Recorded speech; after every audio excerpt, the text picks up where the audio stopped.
एक वर्षापूर्वी जुलै महिन्यात रायगड जिल्ह्यातील इरसालवाडी येथे दरड कोसळून मोठी दुर्घटना घडली होती। यात अनेक नागरिक मृत्युमुखी पडले होते।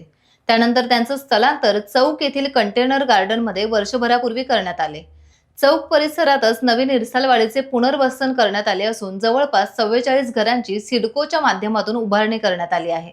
मुख्यमंत्री एकनाथ शिंदे यांनी इरसालवाडी येथे भेट देत बांधलेल्या घरांची पाहणी केली आणि निवडणुकीच्या अगोदरच प्रत्येकाला हे घर सोपवण्यात येतील असे मुख्यमंत्री एकनाथ शिंदे यांनी सांगितले।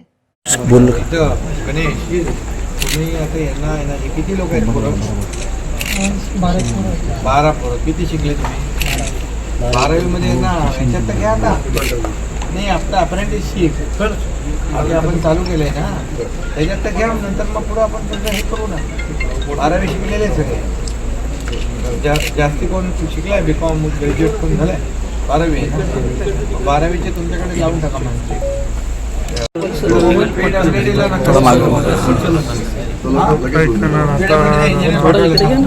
एक मिनिट, मनीषा